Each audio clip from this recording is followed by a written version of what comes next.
Hi, this is Stan. Welcome back.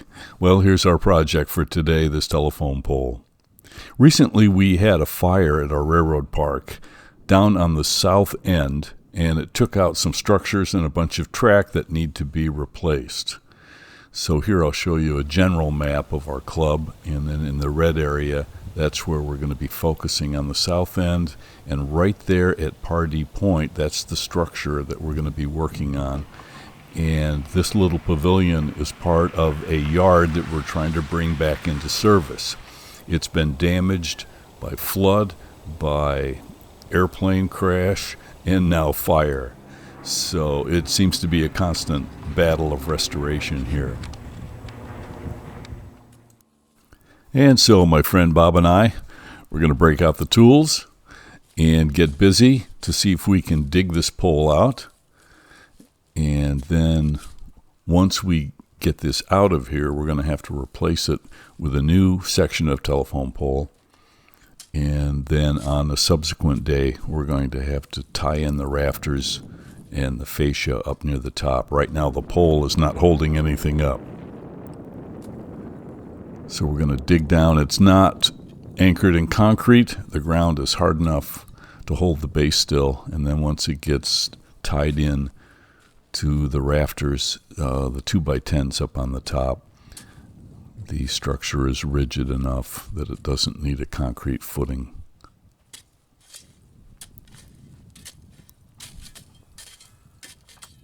Now, unfortunately, there will be the ubiquitous derriere shots of men working. However, we are respectfully keeping our shirts tucked well into our pants at all times.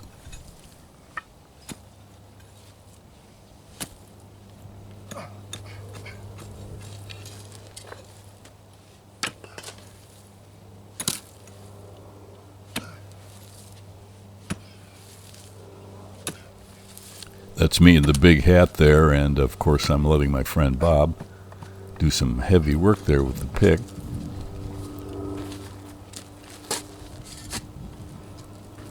We'll see if we can remove some of this material and dig down to the base. We're not sure at this point how far down it goes.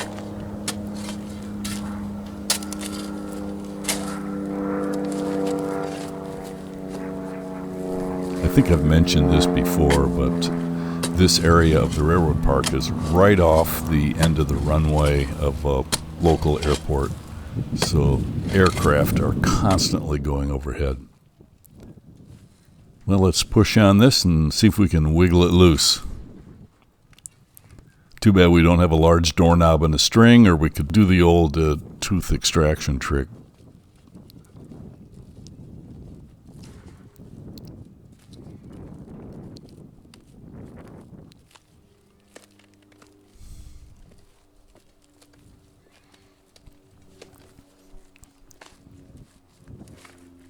There we go.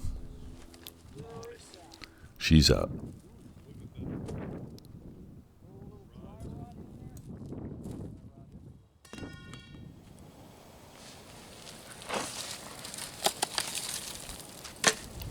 Well, as you can see, this post was pretty rotted down there.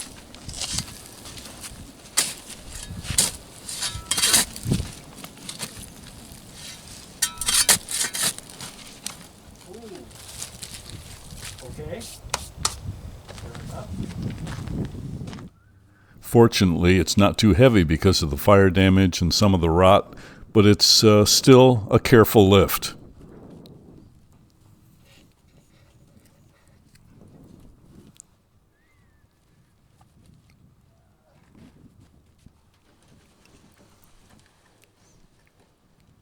She's in. Okay, well, now we're off to the boneyard where we're going to check for some new timbers. So we'll see you in a minute.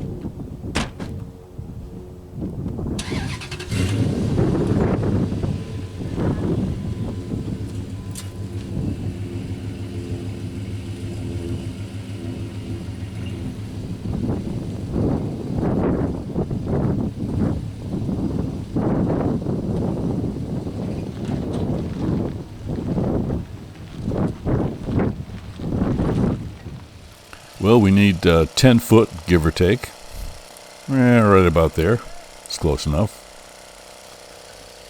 Interesting thing is Bob's chainsaw has not been started in over a year. So this is our lucky day.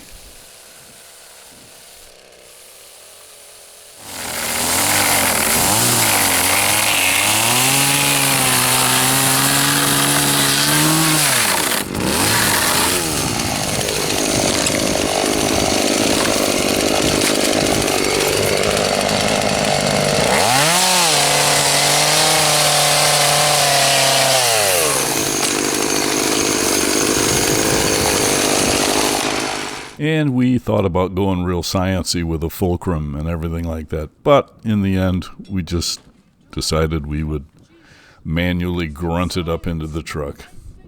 But it's kind of important to never lift more than half of it at any one given time.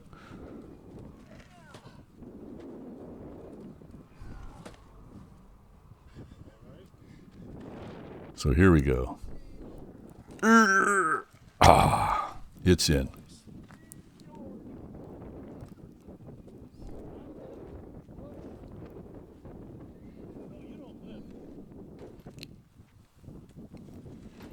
Kind of builds a little respect for the old lumberjacks.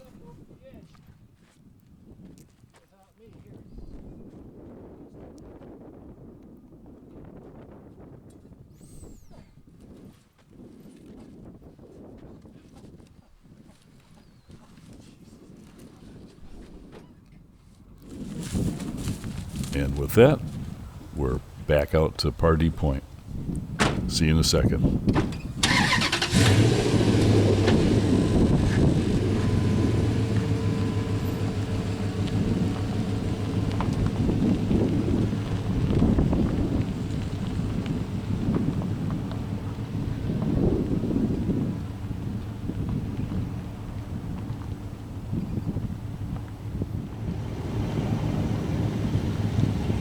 Something you don't think about that often when you have a truck like this that has a catalytic converter on it, it can be a fire source. So normally speaking, I wouldn't be backing into this area, but now that the weeds are all burnt and gone and all the brush and things like that are no longer able to support fire, it's not a concern. So we can try and get a little close to our work with the truck.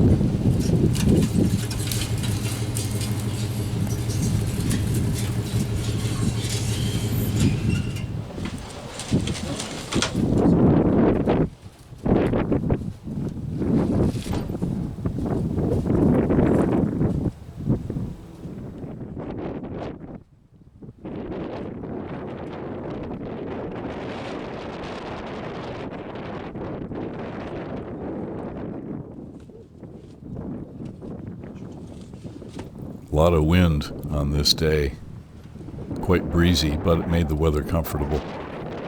Now, because of tree trunks and things, we can't really roll it over to where we need to go, but I did see a piece of PVC laying on the ground, and I thought, that's a perfect roller for this thing.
As it turned out, that pole fit like a glove. I just don't think we had anything to do with the exact measurement coming out that perfect. And here you can see the importance of grabbing the smaller shovel when some work needs to be done.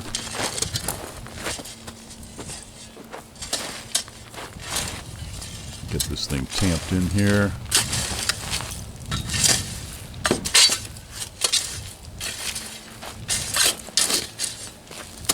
And we will true it up once we get the fascia and the rafters tied into the top. But we're going to roughly plumb it now, but we're not going to stress about it too much. So there we go for now. I know you had lots of better things to do with your time than to watch us replace this pole. But anyway, I appreciate you watching. Thanks so much, and we'll keep you posted. This is Stan. See you next time.